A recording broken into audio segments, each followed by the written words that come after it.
On the Sunrise newsfeed this morning, Melbourne's crime crisis has taken a fresh twist, with Victoria's police force scrapping minimum staff requirements at stations to get more officers onto the streets. For more, let's bring in our panellists, journalist Suzanne Mostyn and Justin Smith. Dream team, good morning to you. Okay, Suze, let's start with you. This seems like a very nuanced issue, actually, because on the face of it, having police stations closed down is awful for a community. They don't want to see it. But the idea behind this is to have more out on the streets, more officers out on the streets. What do you think about this?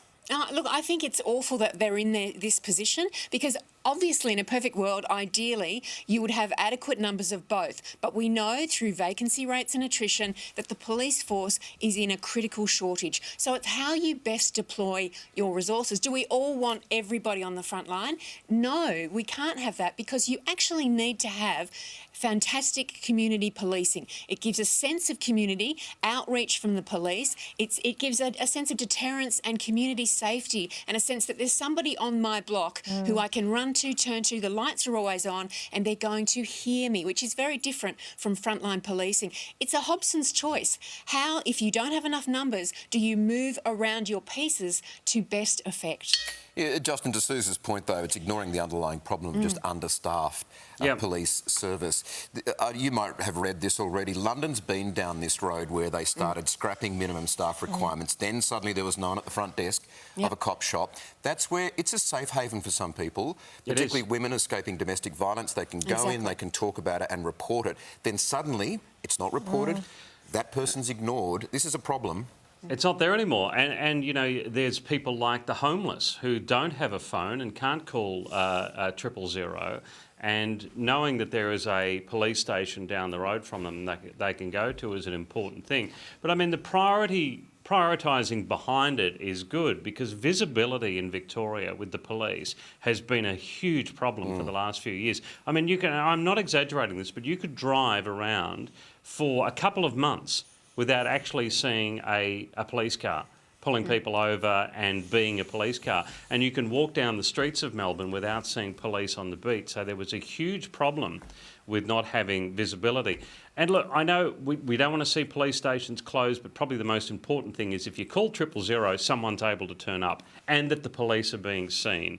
So, it's tough in a state at the moment that has wasted a bit of money to start talking about how they don't have cash to pay police. And also we have the Chief Commissioner who's had some bad PR for flying in helicopters over the last couple of weeks. So these... It's not a good look. No, it's a terrible look. It really is not. And half of reported crimes remain unsolved. Yes, that's right.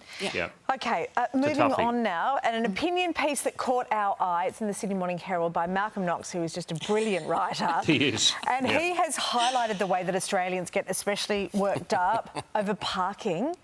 Now, Suze... getting parked in, someone taking up 2 spaces, or hovering near you when you're just going back to your car to put my money in the meter or something. You know, is there anything about parking that gets you fired up? Oh, so many things. I mean, this is the stuff of real life, isn't it, Mon? Yeah. The very special parkers who think they own the joint and then go and take the disabled spots when they're perfectly fine and they're swinging their keys as they walk casually into the mall. You know, the too close parkers, the too far away parkers, the parkers who crawl through looking for a park. You're trying to get through. There's none here, mate. And the men, and I'm sorry, it is generally men, Mush and Justin, here we go. they back into the park. Backing into a park when you're going to need your boot to put all your shopping. Is it because we women do the bulk of the mental load as well as the physical? I don't know. I'm just How are you going there, Mush? Are you all right, mate? How are you handling it? How are you holding up to this old boy? You might just be very quiet diplomatically for a second here. And the guy who parked across my driveway, and when I challenged him very nicely, he said, "Who made you that parking queen?" But very technicolor language, you can imagine. Yes.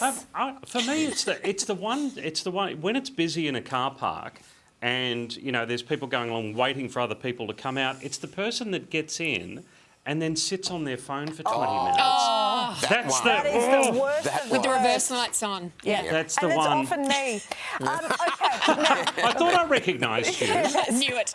okay, lastly, this one, we just love this. It got us really laughing. So if two mums bump into each other at the shops and they know each other, they might be acquaintances, they generally ask how each other are. They might say something like, oh, I haven't even brushed my hair today or something.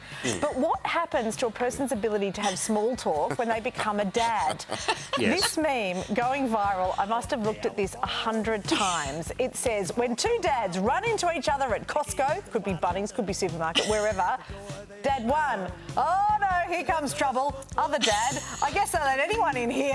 And both dads find it absolutely hilarious, like Tom Cruise in these shots. We've had a huge response to this online. So what is your favourite dad line? Some of them that we've been sent? Justin, this is for Justin and you. me. What is it? Okay, I've do got it. my stuff read. I don't need your card just to pay for it. Yeah, no, But Justin, I do need your card to pay for it. Justin, I bet this is how it works if you and I bumped into each other. Yes, oh, mate. G'day, mate. How you doing? I don't know what I'm doing here. I've just been told to go and get some stuff. You know.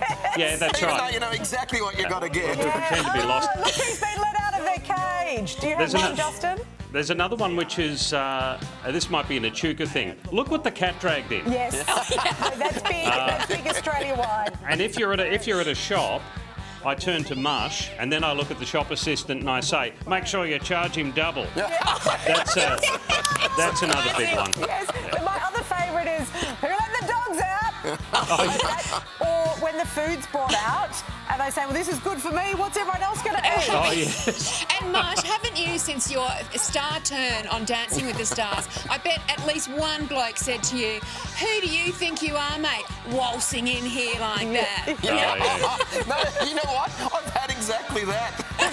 Oh, another dad? I've had exactly that. Twice Usually the this dads morning. that know each other from sport, like going to see the kids sport, that kind of thing. Because if it's a really good mate, then they insult each other, don't they? Oh, look at this bastard. Yeah, that kind of thing. Thank you both. There you go. Thanks, Thank Mark. you. Riding Happy the wave parking. with us this morning. Stay classy, Australia, in the car park.